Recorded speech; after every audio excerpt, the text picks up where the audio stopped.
Subscription کے button کو دبائیے اور ساتھ بیل آئیکن پر کلک کیجیے تاکہ آپ کو تمام ویڈیو فوراً مل سکیں۔ اس ویڈیو پسند آنے کی صورت میں اسے لائک، کمنٹ اور شیئر کرنا مت بھولیں۔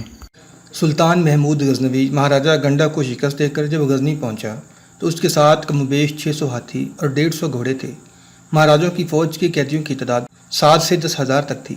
غزنی کے لوگ اپنے فاتح سلطان کے استقبال کے لیے شہر سے دور نکل گئے تھے۔ ان کے نعروں سے آسمان پھٹا جاتا تھا۔ تھکے ماندے سپاہیوں کے چہروں پر رونق آ گئی تھی۔ جب قیدی لوگوں کے سامنے سے گزرے تو لوگوں نے فتح و نصرت کا وہ واویلا بپا کیا کہ فضا لرزنے لگی۔ لوگ ان ہندو قیدیوں پر تانوں کے تیر برسانے لگے۔ بعض ان کے قریب جا کر کہتے تھے کہ غزنی میں تمہیں سچا خدا ملے گا، اس کے آگے سجدہ کرنا، تمہارے گناہ معاف ہو جائیں گے۔ مگر ہندو فارسی نہیں سمجھتے تھے۔ وہ خالی خالی نگاہوں سے تماشائیوں کو دیکھتے تھے۔ بعض کی ہونٹوں پر ہاری ہوئی مسکراہٹ اور بعض کی آنکھوں میں آنسو تھے۔ ان تماشائیوں میں 4 آدمی الگ تھلگ کھڑے اپنے سامنے سے گزرتے ہوئے سلطان محمود کو دیکھ رہے تھے۔ وہ کوئی نعرہ نہیں لگا رہے تھے۔ ان کے چہروں پر سنجیدگی طاری تھی۔ ان کے سامنے سے سلطان محمود گزر گیا تو وہ فوج کو گہری نظروں سے دیکھنے لگے۔ اب کہ چونکہ مہاراجے مقابلے سے منہ موڑ گئے تھے، اس لیے سلطان محمود کی فوج کا جانی نقصان نہیں ہوا تھا۔ لگتا تھا جیسے جتنی فوج ہندوستان گئی تھی اس سے زیادہ واپس آئی ہو۔ حالانکہ سلطان محمود کچھ دستے کنوج کے گرد و نواح میں اور لاہور کے قریب بھی چھوڑ آیا تھا۔ یہ علاقے اس کی باج گزار تھے۔ سلطان بغیر لڑے واپس آ گیا ہے، بہت لوٹ مار کر لایا ہے۔ لڑا نہ ہوتا تو جنگی قیدی کہاں سے لے آتا، اتنے زیادہ ہاتھی اور گھوڑے کہاں سے آئے؟ لوگوں کے اتنے زیادہ ہجوم میں سے اگر میں سلطان پر تیر چلا دوں اور کمان پھینک کر ہجوم میں غائب ہو جاؤں تو میں پکڑا نہیں جاؤں گا اور سلطان کا کام بھی تمام ہو جائے گا۔ اکیلے سلطان کو قتل کر دینے سے کیا فائدہ حاصل ہوگا؟ اس کی سلطنت ہمارے قبضے میں نہیں آ جائے گی۔ اس کے بیٹے جوان ہیں جو جنگی چالوں میں باپ کی طرح دانش مند ہیں۔ قتل کی باتیں چھوڑو، ہمیں یہ دیکھنے کے لیے بھیجا گیا ہے کہ سلطان محمود کی فوج کو دیکھ کر آؤ، کتنی تعداد واپس آ رہی ہے اور اس کی حالت کیا ہے۔ اسرائیل سلجوقی دھوکے میں شکست کھا گیا تھا، اب ایسا نہیں ہوگا۔ اپنے آپ کو دھوکے میں نہ رکھو۔ غزنی کی جنگی طاقت ہم سے زیادہ ہے۔ ایک سلجوقی غزنی کے 5 فوجیوں پر بھاری ہے۔ میں اب بھی کہتا ہوں کہ اکیلے سلطان محمود کو قتل کر دیا جائے تو اس کی فوج کا حوصلہ ٹوٹ جائے گا اور غزنی والوں کی حالت اس فقیر جیسی ہو جائے گی۔ اس آدمی نے ایک فقیر کی طرف اشارہ کر کے ہنستے ہوئے کہا اور اس نے فقیر سے کہا، او بھکاری، اپنے سلطان سے کہہ جو دولت ہندوستان سے لوٹ کے لایا ہے اس میں سے کچھ تجھے دے دے۔ فقیر پھٹے پرانے کپڑے پہنے، داڑھی اور سر پر گرد ڈالے، ایک ہاتھ میں لاٹھی، دوسرے میں کشکول اٹھائے، ان چاروں کے پاس کھڑا تھا۔ میں غزنوی نہیں سلجوقی ہوں، بکاری فقیر نے کہا۔ غزنی والے سلجوقی فقیروں کو بھیک بھی نہیں دیتے۔ اگر تمہاری رگوں میں سلجوقی خون ہوتا تو دریا میں ڈوب کر مر جاتے، بھیک نہ مانگتے۔ ایک نے اسے کہا، فوراً یہاں سے نکلو اور وہاں پہنچو جہاں اسرائیل سلجوقی کی بادشاہی ہے۔ وہاں کوئی بھکاری نہیں، سب بادشاہ ہیں۔ میں جانتا تھا کہ آپ چاروں سلجوقی ہیں، فقیر نے کہا، اسی لیے آپ کے پاس آن کھڑا ہوا تھا۔ لیکن ہم تمہیں بھیک نہیں دیں گے، ایک سلجوقی نے کہا، ہم تمہاری یہ عادت پکی نہیں کرنا چاہتے۔ سلطان محمود غزنوی کھانے سے فارغ ہو چکا تھا۔ اس نے کھانا فراغت سے نہیں کھایا تھا۔ کھانے کے دوران وہ اپنے وزیر سے اپنی غیر حاضری کے عرصے کی رپورٹیں لیتا رہا تھا۔ سلجوقیوں کا خطرہ بڑھتا جا رہا ہے، وزیر نے اسے بتایا۔ سلجوقی ایک جنگی طاقت بن گئے ہیں۔ اسرائیل سلجوقی میں کوئی ایسی کشش ہے کہ بخارا اور کچھ اور علاقوں کے ایسے لوگ بھی اس کے ساتھ مل گئے ہیں جو سلجوقی نہیں۔ اسرائیل سلجوق نے اپنے قبیلے کو کرائے کی فوج بنا دیا ہے۔ التگین کے ساتھ اب بھی اس کا اتحاد اور جنگی معاہدہ ہے۔ یہ خطرہ میرے ساتھ ہندوستان میں بھی گیا تھا، سلطان محمود نے کہا، اور وزیر کو تفصیل سے سنایا کہ 2 سلجوقی کمانداروں نے چند ایک ہندو گاڑی بانوں کے ذریعے مہاراجہ گنڈا کو غزنی کی فوج کی نقل و حرکت سے آگاہ کرنے کی کوشش کی تھی، مگر امرین نام کی ایک لڑکی نے جو کماندار عمر یزدانی کی بیوی ہے بروقت ان ہندوؤں کو پکڑوا دیا تھا، اور یہ خطرہ یہاں بھی آپ پر منڈلا رہا ہے۔ وزیر نے کہا، آج 4 سلجوقی پکڑے گئے ہیں۔ وہ دیکھنے آئے تھے کہ آپ کے ساتھ جو فوج واپس آئی ہے وہ کتنی ہے اور کس حال میں ہے۔ وہ آپ کی قتل کی باتیں بھی کر رہے تھے۔ کیا وہ مان گئے ہیں کہ وہ جاسوسی کرنے آئے تھے اور ان کا ارادہ مجھے قتل کرنے کا بھی تھا؟ سلطان محمود نے پوچھا، وہ کہاں ہیں؟ وہ یہی ہیں، وزیر نے کہا۔ حکم فرمائیں تو انہیں آپ کے سامنے لایا جائے۔ ان سے اگلوا لیا گیا ہے کہ وہ یہاں بہت بری نیت سے آئے تھے۔ 4 آدمیوں کو اندر لایا گیا جن کے پاؤں میں بیڑیاں تھیں۔ ان کے سر ڈول رہے تھے اور ان سے کھڑا نہیں ہوا جاتا تھا۔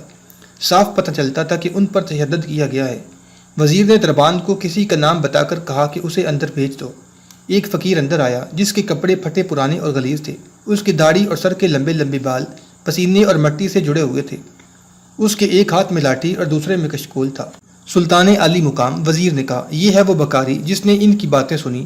پھر ان پر نظر رکھی کہ کہاں جاتے ہیں، اور جب یہ اپنے ٹھکانے پر پہنچے تو اس فقیر نے چھاپا مروا کر انہیں پکڑوا دیا کہ جس کے گھر ٹھہرے تھے وہاں کی تلاشی لی گئی ہے۔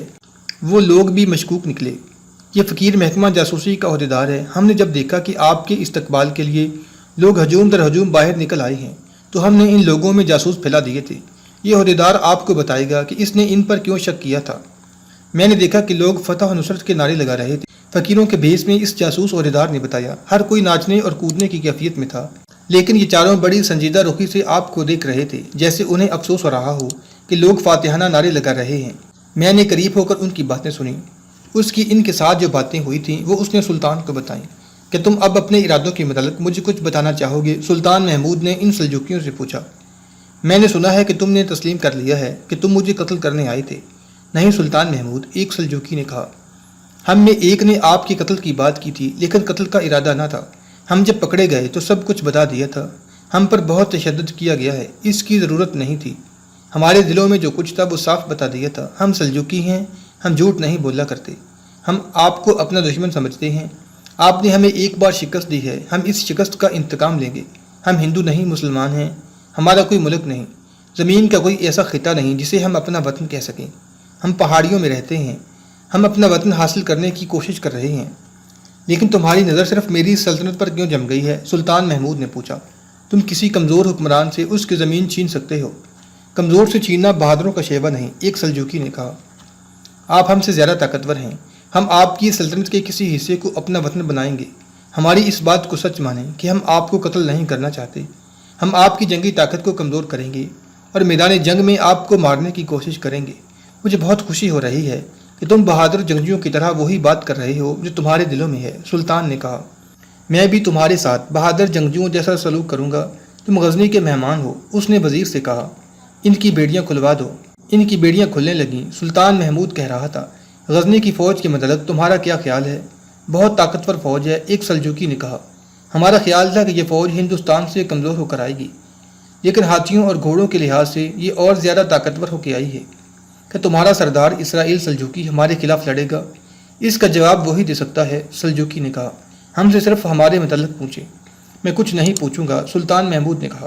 میں تمہیں کچھ بتاؤں گا۔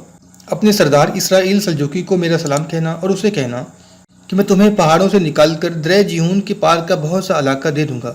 تم اپنے تمام قبیلے کو وہاں منتقل کر دو اور اسے اپنا وطن بنا لو۔ اسے کہنا کہ ایک ہی مذہب کی دو فوجیں ایک دوسرے کا خون بہائیں گی تو فائدہ یہودیوں اور نصرانیوں کو پہنچے گا۔ وہ میرے بھی اتنے ہی دشمن ہیں جتنے تمہارے ہیں۔ انہیں موقع ملا تو ہم دونوں کو نیست و نابود کر دیں گے۔ اسے یہ بھی کہنا کہ ہر کسی کی موت اللہ کے ہاتھ میں ہے، فتح اور شکست اللہ کے ہاتھ میں ہے۔ تم نے اپنے آدمی میرے ساتھ ہندوستان بھیجے کہ وہ ہندوستان کے ایک بہت بڑے طاقتور مہاراجہ کو میرے جنگی راز دے کر مجھے شکست دلائیں، مگر وہ ایک ایسی عورت کے ہاتھوں اپنے انجام کو پہنچے جو تمہارے دوست علی خان کے خاندان کی ہے۔ تم بہادر جنگجو ہوتے تو دو عورتوں سے وہ کام نہ کراتے جو مردوں کو کرنا چاہیے تھا۔ تم نے ہندوؤں کو ساتھ ملا کر مجھے دھوکہ دینا چاہا، مگر تم نہیں جانتے کہ ہندو مسلمان کا دوست نہیں ہو سکتا۔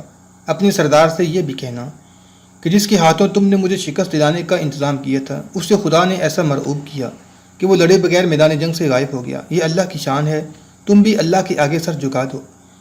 اس سے کہنا کہ مجھے ملے، وہ میرے پاس نہ آنا چاہے تو میں اس کے پاس چلا جاؤں گا۔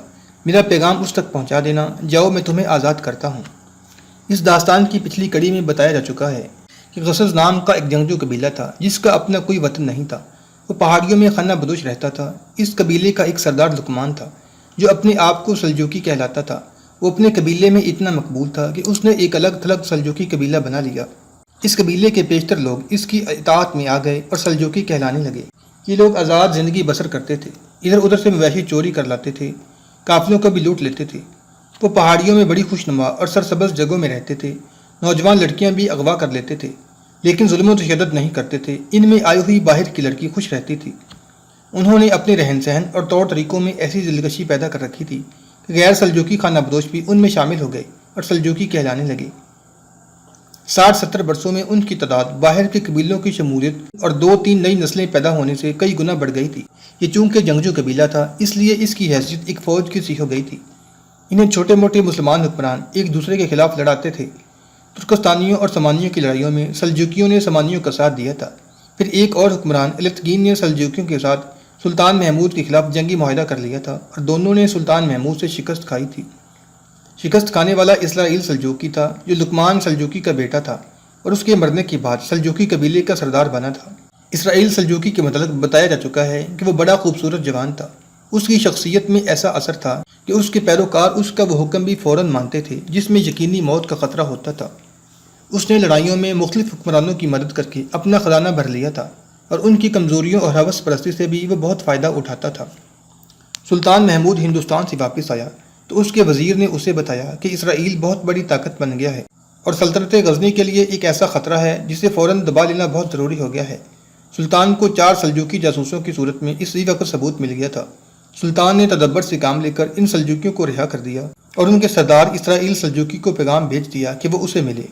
جو شخص آپ کے قتل کے منصوبے بنا رہا ہے، جو آپ کی سلطنت کے لیے خطرہ بنا ہوا ہے، اس سے آپ دوستانہ ملاقات کریں گے؟ وزیر نے حیران سا ہو کے سلطان سے پوچھا۔ ہاں، میں اسے دوست بنانے کی کوشش کروں گا، سلطان نے کہا۔ اسرائیل سلجوقی کا نام کا مسلمان ہے، مسلمان تو ہے، ہم ایک دوسرے کا بہت خون بہا چکے ہیں۔ ایک میری وہ جرت ہے جو میں اپنے ملک سے اتنی دور ہندوستان کے وسط تک چلا جاتا ہوں جہاں کی زمین اور جہاں کا آسمان بھی میرا دشمن ہوتا ہے، اور یہ بھی ایک جرت ہوتی ہے کہ اپنے بھائی کی لغزشیں معاف کر دو اور اس کے آگے جھک جاؤ۔ یہ میری بد نصیبی ہے کہ مجھے 2 مہمیں ایک ساتھ سر کرنی پڑ رہی ہیں۔ ایک طرف ہندوستان ہے، اس خطے کو میں محمد بن قاسم کی امانت سمجھتا ہوں۔ یہ دارالاسلام تھا جو بت خانہ بن گیا ہے، اور میں اسلام کو فروغ دینے کے علاوہ ہندوؤں کی اس جنگی طاقت کو ختم کر رہا ہوں، جو ختم نہ ہوئی تو صرف ہندوستان کے مسلمانوں کے لیے نہیں بلکہ پورے عالم اسلام کے لیے بہت بڑا خطرہ بن جائے گی۔ ایک طرف یہودی اور نصرانی ہیں اور دوسری طرف ہندو ہیں۔ یہ 2 پہاڑ ہیں جو ہماری طرف سرک رہے ہیں۔ ہم نے یا جس دور میں بھی مسلمانوں نے ان سے توجہ ہٹا لی یا ان کے جھانسے میں آ گئے، مسلمان آپس میں ٹکرا کر ختم ہو جائیں گے۔